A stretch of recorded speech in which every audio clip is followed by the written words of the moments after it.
नमस्कार दोस्तों। Discovery classes के आज के इस नए और खास वीडियो में आप सभी का फिर से स्वागत है।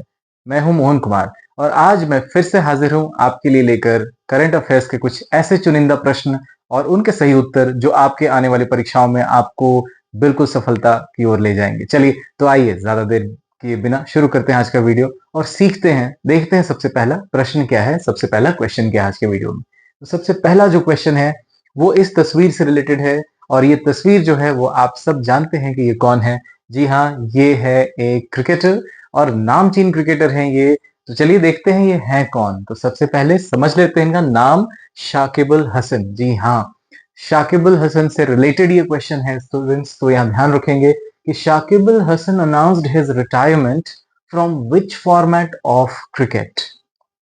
शाकिब अल हसन ने क्रिकेट के किस प्रारूप से संन्यास की घोषणा की है?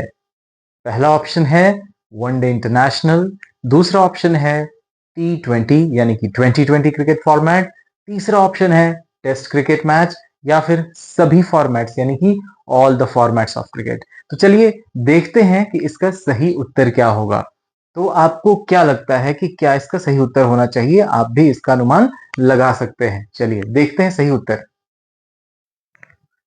तो वनडे इंटरनेशनल से इन्होंने संन्यास नहीं लिया है, तो फर्स्ट ऑप्शन गलत है। ठीक है, देखते हैं दूसरा T20 यानी कि 2020 क्रिकेट। जी हाँ, इससे भी इन्होंने संन्यास नहीं लिया है। संन्यास इन्होंने लिया सिर्फ और सिर्फ टेस्ट क्रिकेट से। ठीक है, तो ये आपको याद रखना है।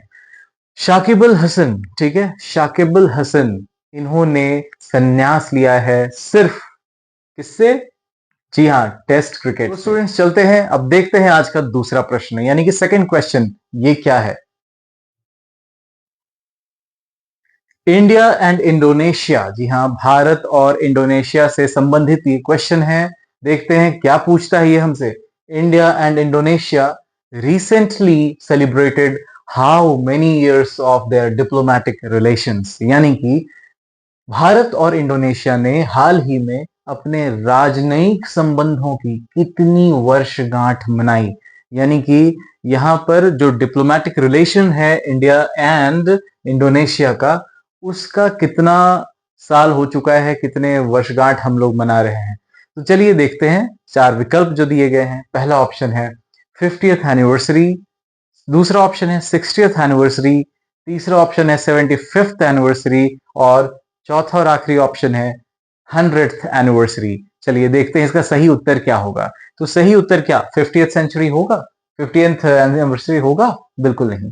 60th एनिवर्सरी भी नहीं।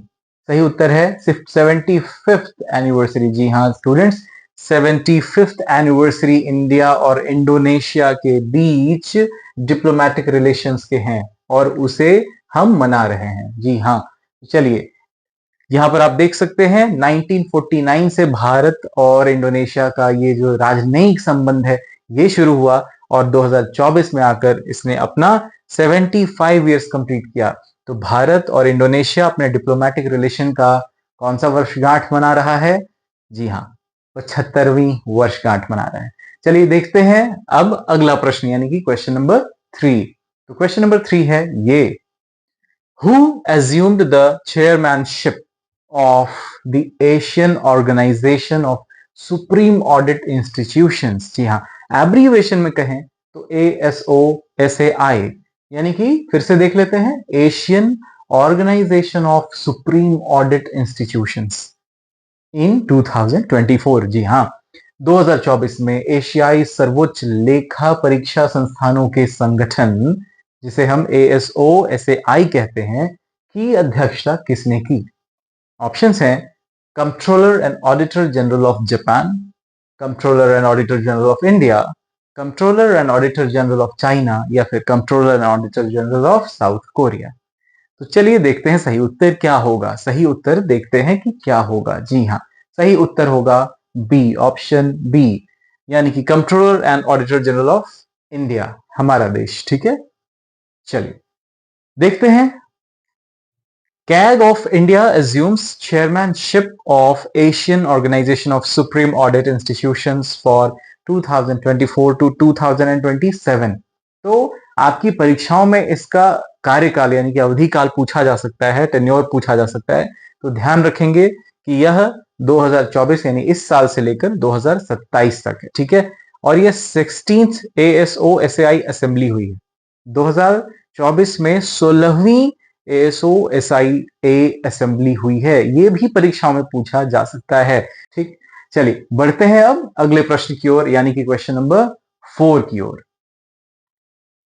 तो जैसा कि आप अपने स्क्रीन पर देख सकते हैं students, the India sugar and bio energy conference की बात हो रही है। तो क्वेश्चन इससे रिलेटेड है, देखते हैं कि क्वेश्चन क्या है। तो क्वेश्चन है ये, who inaugurated the India sugar and bio energy conference in new Delhi. ठीक है, India sugar and bio energy conference ये न्यू दिल्ली में हुई। ठीक है, तो इससे भी क्वेश्चन आ सकते हैं। अगर स्थान पूछा जाए कि ये कहां हुआ, तो न्यू दिल्ली में हुआ। नई दिल्ली में भारत चीनी और जैव ऊर्जा सम्मेलन का उद्घाटन किसने किया? ठीक है, तो ये हुआ कहां? न्यू दिल्ली में हुआ। ठीक है, और इसका उद्घाटन किसने किया ये हमसे पूछा जा रहा है। नितिन गडकरी पहले ऑप्शन में दिए गए हैं, दूसरे ऑप्शन में पीयूष गोयल, तीसरे ऑप्शन में प्रहलाद जोशी और चौथे ऑप्शन में नरेंद्र मोदी जी। ध्यान रखेंगे स्टूडेंट्स, ये चारों जो हैं हमारे सेंट्रल में मिनिस्टर्स हैं, है ना। हम प्रधानमंत्री मोदी को तो जानते ही हैं, ठीक है। तो ये सारे सेंटर्स के मिनिस्टर्स हैं। तो सही उत्तर देख लेते हैं कि क्या होगा। क्या नितिन गडकरी होगा? जी नहीं। पीयूष गोयल भी नहीं, नरेंद्र मोदी भी नहीं। सही उत्तर है जी हाँ, प्रहलाद जोशी। ठीक है, जो प्रहलाद जोशी हैं इन्होंने ही उद्घाटन किया, ठीक है, इस सम्मेलन का। उस सम्मेलन का नाम क्या है students? India sugar and bio energy conference. और ये हुआ कहां? न्यू दिल्ली में। ठीक है, तो ध्यान रखेंगे कि कॉन्फ्रेंस का आयोजन हुआ नई दिल्ली में। ठीक है, जिसे हम कह रहे हैं क्या? India sugar and bio energy conference, यानी कि भारत चीनी और जैव ऊर्जा सम्मेलन। जी हाँ, और इसका उद्घाटन किसने किया? प्रहलाद जोशी जी ने किया। प्रहलाद जोशी जी कौन है? ये हैं minister of new and renewable energy, government of India. केंद्र सरकार में ये मंत्री हैं और मंत्रालय इनका क्या है? New and renewable energy. ठीक है, चलिए तो इस इंपॉर्टेंट क्वेश्चन के साथ अब बढ़ते हैं अगले क्वेश्चन की तरफ, यानी क्वेश्चन नंबर 5 की तरफ। तो क्वेश्चन नंबर 5 है ये, What new initiative did SEBI introduce in 2024? यानी कि 2024 में सेबी ने कौन सी नई पहल शुरू की है? ठीक है, crypto currency regulations, stock market reforms, new rules for mutual funds, या फिर न्यू इन्वेस्टमेंट गाइडलाइंस। ठीक है, तो चलिए देखते हैं इसका सही उत्तर क्या होगा। पहले आप कुछ अनुमान भी लगा सकते हैं ताकि आपको कुछ ब्रीफ आइडिया हो जाए, और इसके बारे में जो सही उत्तर होगा उससे आप अपने आंसर को मैच करके इस क्वेश्चन को हमेशा के लिए याद भी रख सकते हैं। चलिए देखते हैं सही उत्तर क्या होगा। तो सही उत्तर होगा न्यू इन्वेस्टमेंट गाइडलाइंस। जी हाँ, ठीक है, स्टॉक मार्केट में नए इन्वेस्टर्स जो आ रहे हैं उनके लिए कुछ गाइडलाइंस जारी किया है किसने? सेबी ने। ठीक है, तो SEBI introduces what? Some new initiative, like SEBI has taken some new initiatives, यानी कि सेबी ने कुछ नए पहल नए कदम उठाए हैं और जो इन्वेस्टर्स हैं उनको गाइड कर रहा है सेबी न्यू इन्वेस्टमेंट गाइडलाइंस के तहत। ठीक है, तो चलिए बढ़ते हैं अब क्वेश्चन नंबर 6 की तरफ, देखते हैं अगला प्रश्न क्या है।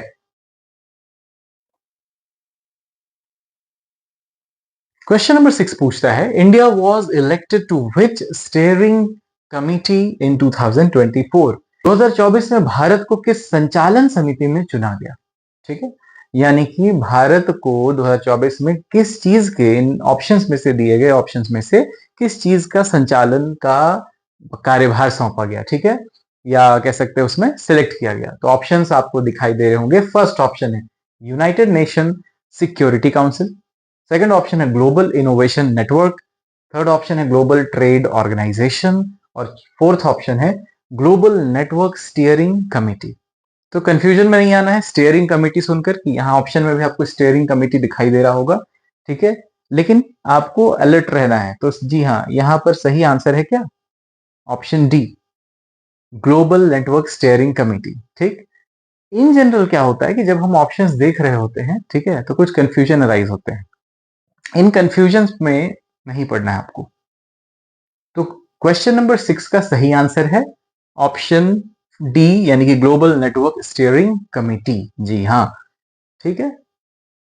तो भारत को इसी के लिए चुना गया है इसमें स्टीयरिंग कमेटी के सदस्य के रूप में। देखते हैं अब नेक्स्ट क्वेश्चन, ये है number 7। The central government increased the minimum wage rates for which group of workers. ठीक है, यानी कि केंद्र सरकार ने किन श्रमिकों के लिए न्यूनतम मजदूरी दरों में वृद्धि की है?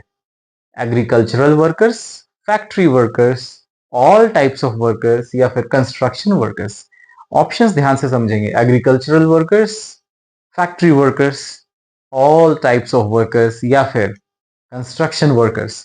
तो भारत सरकार यानी कि हमारी केंद्र की सरकार ने इन दिए गए विकल्पों में से किन के मजदूरी में या किन श्रमिकों के मजदूरी में वृद्धि की है? तो चलिए देख लेते हैं सही उत्तर क्या है। तो जी हाँ, सही उत्तर है ऑप्शन सी, यानी कि all types of workers. Bharat सरकार ने जो मिनिमम वेज रेट्स है उसमें इजाफा किया है। टाइम टू टाइम ये गवर्नमेंट करते रहती है, ठीक है, और ये वापस से किया गया है। ठीक, तो चलिए अब देखते हैं अगला प्रश्न, क्वेश्चन नंबर 8 क्या क्या पूछता है हमसे। तो क्वेश्चन नंबर 8 हमसे पूछ रहा है what is India's rank in the global innovation index 2024। Innovation, ठीक है, यानी कि समय की जो जरूरत है कि जो अभी नए चीजों का स्वागत हम करते हैं उसे इनोवेशन कहते हैं। ठीक है, तो भारत सरकार इनोवेशन में बहुत ज्यादा अब प्रयासरत है। शिक्षा में भी इनोवेशन की बात हो रही है। ठीक है, what is India's rank in the global innovation index 2024। वैश्विक नवाचार सूचकांक 2024 में भारत का स्थान क्या है? तो काफी इंप्रूवमेंट है, लेकिन दिए गए ऑप्शंस में से आप सोचिए कि क्या सही उत्तर होगा। Option A 30th, option B 39th, option C 45th, या ऑप्शन डी 50th। इन चार में हम तो ये बात तो तय है कि इंडिया टॉप 10 में भी नहीं है। ठीक है, लेकिन 30वें स्थान पे है, 39वें स्थान पर है, 45वें स्थान पर है, या फिर 50वें स्थान पर है। सोचिए और सही उत्तर दीजिए। सबसे पहले 30वां स्थान, ये गलत है। 50वां भी गलत है, 45वां भी गलत है। जी हाँ, सही विकल्प है 39th। ठीक है, तो भारत का जो रैंक है लीडिंग द इनोवेशन चार्ज में, ठीक है, इंडिया का रैंक है 39। ठीक है, 39वां रैंक है ग्लोबल इनोवेशन इंडेक्स 2024 में। ठीक, तो चलिए अब हम बढ़ते हैं, इसमें काफी रैंकिंग में सुधार आया है। ठीक है, राइट। तो चलिए देखते हैं 81, पहले याद रखेंगे 2015 से, ठीक है, यहाँ पे 2024 तक में काफी ज्यादा छलांग लिया है भारत ने। ठीक है, 81st था, राइट। 81st से कहाँ पहुंचा है भारत? 39th पे। तो चलिए ये क्वेश्चन भी इंपॉर्टेंट है, ये जो पॉइंट आपको मैंने बताया ये भी इंपॉर्टेंट समझने के लिए। देखते हैं अब अगला प्रश्न, देखते हैं कि क्या पूछता है वो क्वेश्चन नंबर 9 में। तो जैसा कि आप यहाँ देख सकते हैं स्टूडेंट्स, वर्ल्ड टूरिज्म डे 2024 की बात हो रही है। तो जो प्रश्न है वो भी इसी से रिलेटेड है। चलिए देखते हैं प्रश्न क्या है। प्रश्न ये है, क्वेश्चन ये है, when is world tourism day celebrated? काफी इजी क्वेश्चन है। विश्व पर्यटन दिवस कब मनाया जाता है? ऑप्शंस हैं 26 सितंबर, ऑप्शन बी 27 सितंबर, ऑप्शन सी 28 सितंबर, या ऑप्शन डी 29 सितंबर। ठीक है, वर्ल्ड टूरिज्म डे 2024 कब मनाया गया? अगर आप बताएं, या कब मनाया जाता है ये अगर आप बताएं, तो देखते हैं कि क्या होगा सही उत्तर। तो सही उत्तर है 27th ऑफ सितंबर, यानी कि ऑप्शन बी। ठीक है, 27 सितंबर को यह मनाया गया, यानी कि कल मनाया गया। ठीक है, चलिए अब देखते हैं अगला question, question number 10। How much does the central government plan to raise by issuing sovereign green bonds in the second half of financial year 2024 to 2025, यानी कि वित्त वर्ष 2024 से 25 की दूसरी छमाही में केंद्र सरकार संप्रभु हरित बॉन्ड, ठीक है, जारी करके कितनी राशि जुटाने की योजना में है? तो चलिए ऑप्शन देखते हैं। 15,000 करोड़, 20,000 करोड़, 25,000 करोड़ या फिर 30,000 करोड़? सीधे सीधे ऑप्शन है, बट फैक्चुअल क्वेश्चन है, डेटा बेस्ड क्वेश्चन है, तो आपको सही उत्तर जानना ही पड़ेगा, तभी आप सही उत्तर दे सकेंगे।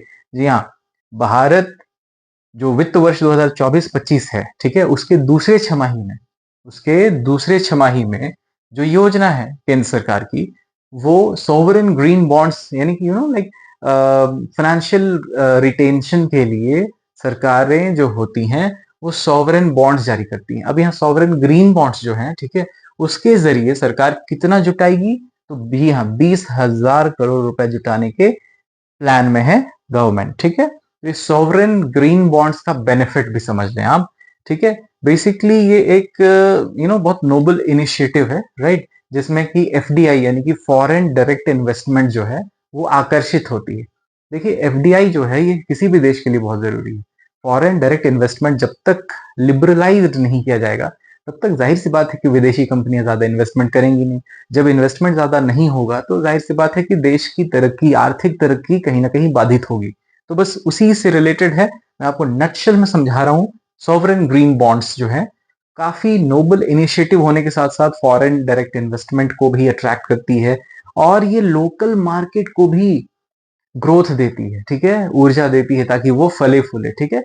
और यह कहीं ना कहीं मार्केट में मांग, यानी कि आपूर्ति तो तभी होगी ना जब मांग बढ़ेगी, तो ये डिमांड्स को बढ़ाती है, ठीक है। तो चलिए, ये इन टोटल कहा जाए तो वित्त को, अर्थव्यवस्था को सुदृढ़ करने में सहायक होती है कौन? Green bonds, sovereign green bonds. और सरकार का यह लक्ष्य है कि वो 20,000 करोड़ रुपए इस सॉवरेन ग्रीन बॉन्ड्स जो जारी की गया है अगले 6 माही में, उससे वो प्राप्त कर सके। तो चलिए देखते हैं अगला प्रश्न क्या है। क्वेश्चन नंबर 11 क्या है? India will host which international event in 2024 related to telecommunications? यानी कि भारत 2024 में दूरसंचार से संबंधित कौन सी अंतरराष्ट्रीय घटना की मेजबानी करेगा? ऑप्शन है वर्ल्ड टेलीकम्युनिकेशंस फोरम, दूसरा ऑप्शन है international telecommunication conference, union conference, तीसरा ऑप्शन है वर्ल्ड टेलीकम्युनिकेशन स्टैंडर्डाइजेशन असेंबली, और चौथा और आखिरी ऑप्शन है ग्लोबल टेलीकम्युनिकेशन कांग्रेस। तो चलिए देखते हैं इसका सही उत्तर। तो इसका सही उत्तर है ये, जी हाँ, option C is the right answer, world telecommunication standardisation assembly, ठीक है। ऑलराइट, ITU WTSA, राइट, यह न्यू दिल्ली में ही आयोजित है। अब चलिए देखते हैं अगला प्रश्न, question number 12। India signed an investment treaty with which country in 2024? यानी कि भारत ने 2024 में किस देश के साथ निवेश संधि पर हस्ताक्षर किया है? निवेश, ठीक है, उज्बेकिस्तान, कजाकिस्तान, अफगानिस्तान या फिर ईरान। ये सारे जो देश हैं, ठीक है, इनमें सबसे जो खास रहा इस मामले में जिसके साथ भारत ने निवेश किया वो कौन सा है? चलिए, Iran is the wrong answer, Afghanistan भी रॉन्ग आंसर है, कजाकिस्तान भी रॉन्ग आंसर है, और सही आंसर है जी हाँ, उज्बेकिस्तान, ठीक है। तो इंडिया और उज्बेकिस्तान ने बाइलेटरल इन्वेस्टमेंट ट्रीटी पर साइन किया है, ठीक है। बाइलेटरल यानी कि द्विपक्षीय जो है, ठीक है, उस पर साइन किया है, वो इन्वेस्टमेंट ट्रीटी पर साइन किया है। चलिए देखते हैं question number 13। In the global innovation index 2024 which country ranked first? यानी कि वैश्विक नवाचार सूचकांक 2024 में किस देश ने पहला स्थान प्राप्त किया है? स्टूडेंट्स, अगर आपको ध्यान रहे तो आज ही के इसी वीडियो में थोड़ी देर पहले भारत का इसी सूचकांक में इसी इंडेक्स में स्थान पूछा गया था, जो कि है 39वां, 39th, ठीक है। लेकिन अब आपसे पूछा जा रहा है क्या? आपसे पूछा जा रहा है कि इस सूची में टॉप पर यानी कि नंबर 1 देश कौन सा है? तो चलिए देखते हैं, यूनाइटेड स्टेट्स है, स्विट्जरलैंड है, या फिर जर्मनी है, या फिर साउथ कोरिया है, ठीक। तो जाहिर सी बात है भारत तो है नहीं, ठीक है, तो ऑप्शन में इंडिया है नहीं यहाँ। तो चलिए अब देख लेते हैं कि क्या यूनाइटेड स्टेट्स है?